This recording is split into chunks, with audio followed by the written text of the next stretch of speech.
Greetings, my fellow warriors. This is your boy Meckanimal, and today we're going to answer some few questions. And I've been marking some of your concerns for the past few weeks, and today I'm going to answer them to the best of my abilities. Without wasting any time, let's get to the point. Question number one.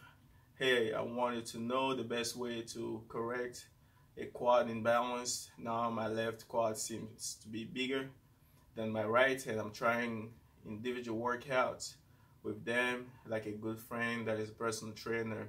I just wanted to know from another person the best way to correct them. Not to mention I can't squat big load like I was able to do. Any suggestion, bro? Okay, you want to correct imbalances. What the best way I can suggest to go by to correct imbalances is to focus on your form, load off the reduce the load so you can focus on firing properly the muscles required for the exercise like the squat. And it's even good that you mentioned that you can't squat heavy anymore, so that's the best way to go in a corrective manner. Incorporate some activation exercise for the glutes, because without proper firing of the glutes, you're probably not gonna rise out of the squats in a most effective manner. And I'm pretty sure you have a wrong firing of your glutes, which result in you not squatting properly and having an uneven way to apply the load. On your legs. So what I would suggest is focusing on doing the movement properly. And second, you could work with some pistol squat. Assuming that you cannot do any pistol squats, you could go with some assisted pistol, the box assisted. You sit on the box, recruit the glutes, fire up, and then get back up. So focusing on those, this is the only kind of unilateral exercise I would suggest the pistol squat, because you will be your nervous system will be effectively working. Everything will be working in unison. Going on a leg press and doing some single leg press, I don't think will be the best way to resolve your issue. So I'll just focus on exercises that will challenge your nervous system and the activation of your glutes, because I believe that's where the problem is. That's the roots of your problem. Activation. So to sum it up, reduce the load, try to work on your form, activation, get the time under tension, which results by focusing on the activation of the glutes. So that's the best way I think you could resolve that imbalance. And in worst case scenario, it may, even if by the look of it, it's imbalanced and efficiency wise you're able to perform, who cares, man? I mean, all the limbs are never really equal. There's always one bigger than the other one, and unless you're a bodybuilder, you shouldn't be worried about whether or not one side is bigger than the other one, unless it's really noticeable and you're looking like a Hellboy or something. Other than that, I would not worry about that, bro. So on to the next one. Which work better to build your glutes? Which one works better to build your glutes? We have horizontal leg press, vertical leg press. What the hell is a vertical leg press? I'm assuming the one with a 45 degrees or 60 degrees incline. Yeah. Or the seated leg press, or the squat. Well, to build your glutes, just forget about the leg presses. That could be a good accessory for your quads. And squat, yeah, squat will be a good exercise to build your glutes. I mean, provided that you break parallel. That's another thing you guys should be considering.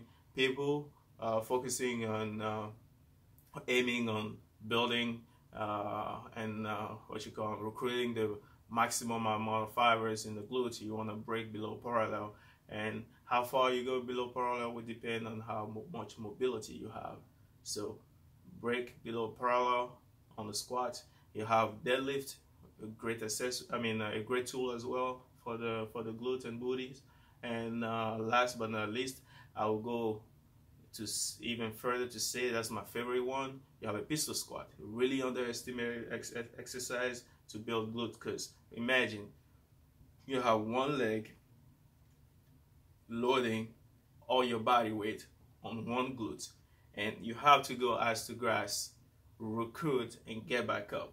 And especially I noticed that with people who cannot pistol squat without a box, have them go with some assisted box pistol squat, seated, recruited, and get back up. You see how sore they feel the next time. And from my experience, when I used to do pistol squat, I used to get glute, hammy, quads. Every time I do them, I get sore, no matter how many times or how often I do them. That's how effective those pistol squat are when it comes to building leg power, muscle mass and everything. So number one exercise, my favorite one will be the pistol squat. Try to master them. If you can, learn to do them. It's a skill after all, and the benefit of it will be later on unforgettable.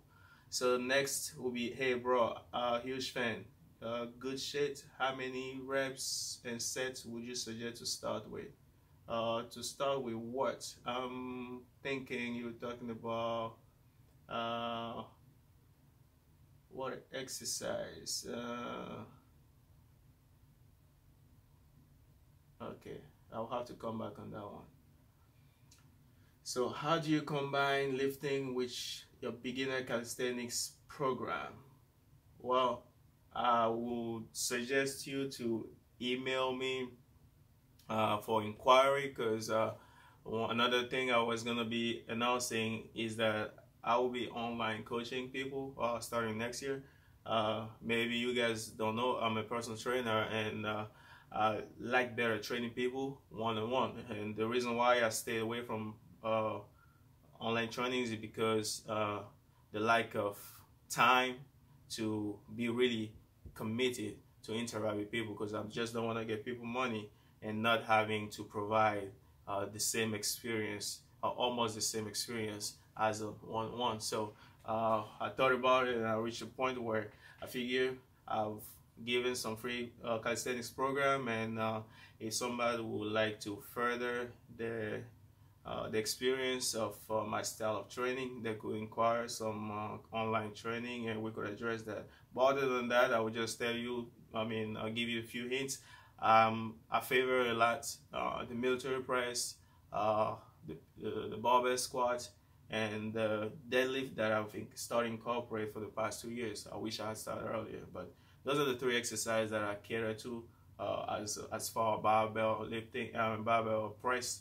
So if you good at programming, feel free to inspire yourself from my free beginner calisthenics program and incorporate the three exercises: military press, deadlift, and back squat. So on to the next one. Hey Meg, I noticed this and that you were able to do a controlled eccentric on the rings, and the rings are more difficult because of lack of stability, yet on the bar you seem to be unable to control the eccentric. Is this by choice, or did you simply feel that it's much harder on the bar, that overhand grip, to do a controlled eccentric? Okay, sorry, the camera cut. So where was I? Between the supinated and the pronated, rings versus bar. So here's the situation. When I was doing it that day, I had best of both worlds. Best of both advantage and best of both disadvantage on the bar. I had the advantage of feeling really great that day on the supination on the ring, and I had a disadvantage to really feel shitty on the day I went for the pronation on the bar. But in the perfect world, the ring is always more challenging given the amount of stabilization required compared to the bar. So if I was to go with supination on the rings versus supination on the bar is always easy. However, on the ring, supination and the bar pronation, the bar is going to be harder because of the amount of unless you are used to it. But for somebody who is just new to the movement, it's going to be hard because you're using the forearm. You're going to be required some forearm and some brachialis involved much more than the biceps. That's why the pronated grip is always harder as opposed to using the ring. So you got that right. It's just that day I had a bad day and using the harder grip, as opposed to the portion of the video where I was doing the chin up. I had much more control. I was feeling great that day, and I was using a much easier grip. Had I gone the same day I was using the the supination, had I gone with the with the pronated, it would have been much harder than the day I went for the pronated on the bar. I would have just gone down. Boop.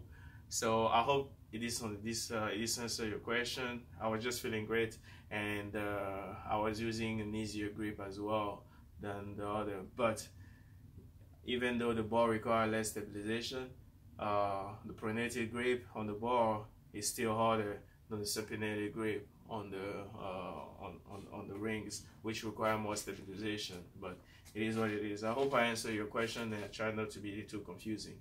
So let's go with the next one. I can do a chin up, but I can't pull up. Does a pull up require more strength than chin up? That's what I was just talking about right now. The